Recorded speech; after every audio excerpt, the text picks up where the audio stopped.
نہیں پانے محرم وچ کالے کپڑے جائز نہیں ہے، حرام ہے، ماتم ویکھنا حرام ہے، نوحے سننا حرام ہے، انہاں دی مجلس وچ جانا حرام ہے، سبیل تو جھوٹے مکاراں دی سبیل تو پینا حرام ہے۔ اے میں نہیں بیاخدا، اے پیر سیال لجپال آکھیا ہے۔ بہت سارے لوگوں کو آپ کے کالے کپڑے سمجھ میں نہیں آتے، مگر خانہ کعبہ کا کالا غلاف سمجھ میں آ جاتا ہے۔ بہت سارے لوگوں کو آپ کے کالے کپڑے سمجھ میں نہیں آتے، مگر نبی کی کالی کملی سمجھ میں آ جاتی ہے۔ بہت سارے لوگوں کو آپ کے کالے کپڑے سمجھ میں نہیں آتے، مگر ازواج پیغمبر امہات المومنین کی کالی چادریں سمجھ میں آ جاتی ہیں۔ صلوات پڑھنے ذرا محمد والے جی۔ جنہیں سبیلیں سمجھ میں نہیں آتی ہیں وہ مکے سے زمزم ضرور لا کر بانٹتے ہیں جی۔ اب آپ دیکھ لیجئے زمزم کیا ہے، 14 ایک نبی کے پیروں کی رگڑ سے ابلنے والا چشمہ۔ سوال نہیں پیدا ہوتا کہ میں زمزم پیوں اور حضرت اسماعیل کی یاد نہ آئے۔ اور کر رہے ہیں، خود بخود حضرت اسماعیل کی یاد میں وہ پانی پی رہا ہوتا ہوں۔ شرک تو شرک ہے، کفر تو کفر ہے، اگر یہ غلط ہے تو وہ کون سا صحیح ہوگا جی۔ پھر نیاز نظر کے بارے میں طرح طرح کے تفسیر اور باتیں۔ میں تو صرف تشریف فرما حاضرین سے ایک جملہ کہہ کر اس مرحلے پر آگے بڑھ جاتا ہوں۔ جس قوم میں کھلانے کا جذبہ ہو اس قوم سے دور کرنے کا ایک یہی طریقہ ہے کہ کہہ دو یہ شرک ہے۔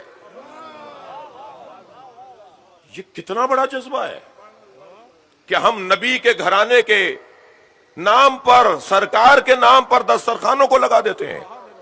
اگر یہ کوئی کہتا ہے کہ غیر خدا کے لیے جانور ذبح کرنا حرام ہے، وہ ذبیحہ حرام ہے، قرآن میں آیت ہے، وہ جانور جو اللہ کے علاوہ کسی نام پر ذبح کیا جائے اس کا کھانا حرام ہے، قرآن میں حرام جانوروں کی 6 جانوروں کا ذکر کیا گیا ہے جو سینگ مار کر ایک دوسرے کو لڑتے ہوئے سینگ لگنے سے مر جائے، جو پہاڑی سے گر جائے، جس پہ دیوار گر جائے۔ اس طرح سے ایک وہ جانور ہے کہ جس کو ذبح کرتے ہوئے اللہ کا نام نہ لیا جاتا ہو۔ تو ہم دوا بتانا چاہتے ہیں کہ جب ہم امام حسین کی نیاز تیار کرتے ہیں، مولا عباس کی حاضری تیار کرتے ہیں، تو قبلے کی طرف جانور کو لٹاتے ہیں، لوہے سے ذبح کرتے ہیں، اللہ اکبر کہہ کر ذبح کرتے ہیں۔ یہ جانور بھی اللہ کے نام پر ہی ذبح ہوتا ہے، کھلایا جاتا ہے حسین کے نام پر۔ شہید زندہ ہوتے ہیں اور زندہ کا ماتم کیوں کرتے ہیں؟ مجھے تو آج تک مسلمانوں کی پالیسی سمجھ میں نہیں آئی۔ ہم ماتم کریں تو کہتے ہیں زندہ ہیں، ہم مدد مانگے تو کہتے ہیں مردہ۔ اگر ہم کہیں گے یہ زندہ ہیں تو پھر کہتے ہیں کہ نہیں جی مدد مانگتے ہو، یہ تو مردہ ہے۔ خدا نے چھٹا پارا شروع یہاں سے کیا ہے۔ نہیں پسند کرتا اللہ اونچی آواز پہ رونا، مگر جہاں ظلم ہو وہاں اجازت۔ اگر تجھے زندہ کے ماتم کی اتنی تکلیف ہے، یعقوب کو پتا تھا کہ یوسف زندہ ہے،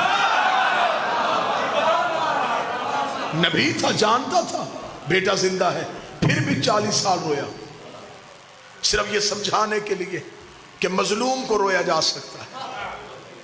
آج ہمیں بندے کہتے ہیں علم سے شفا کیسے مانگ لیتے ہو، کپڑا شفا کیسے دیتا ہے؟ کاش تو نے قرآن پڑھا ہوتا۔ اللہ نے یعقوب کو یوسف کے کرتے سے شفا دی تھی۔ لاکھوں دلائل، ہزاروں دلائل، جناب سارا کا چہرے پہ پیٹنا قرآن سے ثابت ہے۔ اگر کوئی بندہ کہے کہ نہیں یہ تو پچھلے نبیوں کی بات ہے، ہمارے نبی کے دور میں تو ایسا کچھ ہوا ہی نہیں، تو چلے پھر میں حوالہ لکھوا دیتا ہوں۔ حوالہ لکھ لیجئے، مدارج النبوہ، شاہ عبد الحق محدث دہلوی کی کتاب ہے، مذہب اہل سنت کی معتبر کتاب ہے۔ اس میں لکھا ہے جب جنگ احد میں رسول کے چچا حمزہ شہید ہو گئے اور احد کے شہداء کا ماتم مدینے میں ہو رہا تھا۔ اب جو لفظ بالکل لکھے ہیں میں وہ لفظ پڑھوں گا تاکہ کل کو کوئی ویڈیو کیمرے میں میری ویڈیو لے کے کتاب کے ساتھ ٹیلی کرے تو وہ یہ نہ کہے یہاں لفظ اور تھے، ممبر سے اور بیان کیے گئے۔ میں وہی لفظ پڑھتا ہوں جو شاہ عبد الحق محدث دہلوی لکھا ہے۔ انہوں نے کہا جب رسول مدینہ پہنچے تو پورا مدینہ ماتم کدا تھا۔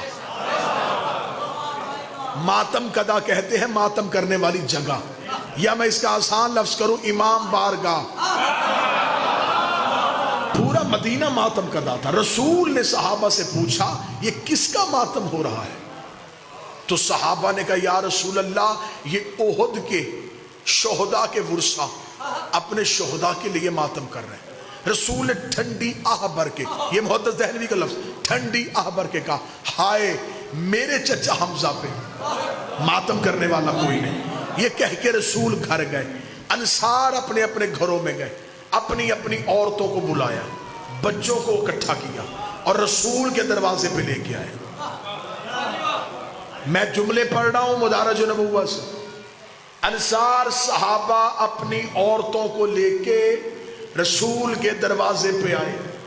پہلی ماتمی سنگت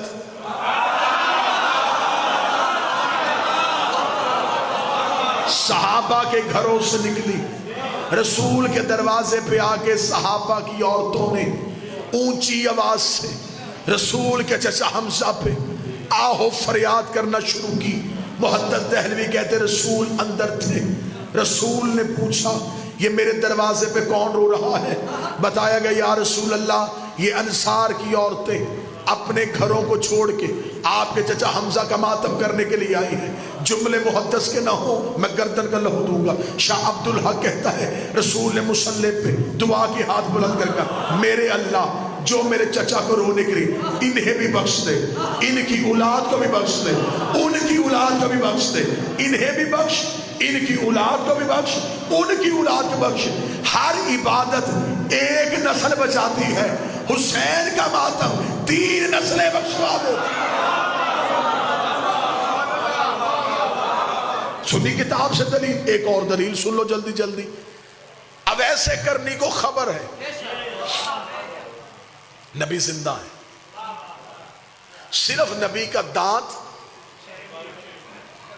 زخمی ہوا ہے, ٹوٹا نہیں. آج کے بعد نہ کہنا نبی کا دانت ٹوٹا, ٹوٹنا عیب ہے. رسول بے عیب. دانت ٹوٹ جاتا چہرے میں نقص آ جاتا, جہاں نقص ہو وہ کامل نہیں ہو. دندان مبارک زخمی ہوا.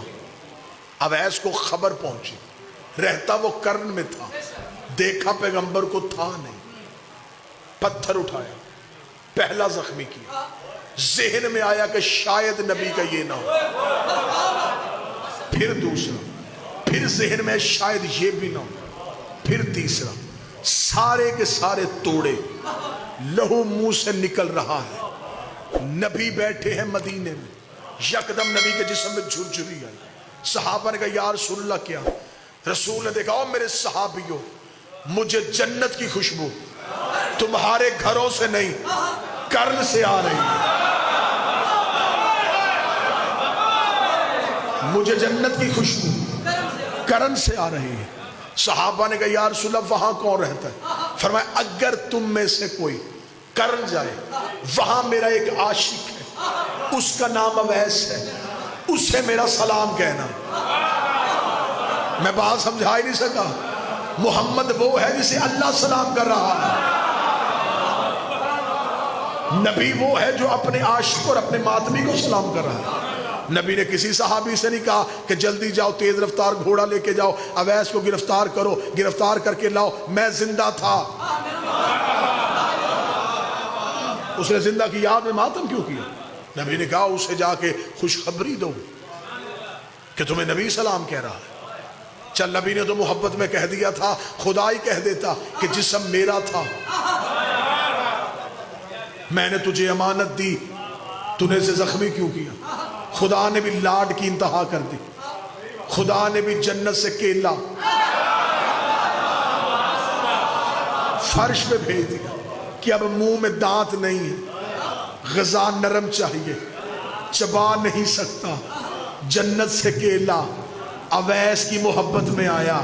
پھر تو مولوی کو مان لینا چاہیے نا, عشق میں ماتم کرو, لنگر کے انتظام خدا کرتا ہے. ماتم کے لیے ایک نہیں 1000 دلائل کے انبار لگائے جا سکتے ہیں, لیکن جس نے نہیں کرنا ماتم رسم نہیں, ماتم عشق. تیرا دل تڑپے کہ 2 ہاتھ سینے پہ مار, اسے ماتم.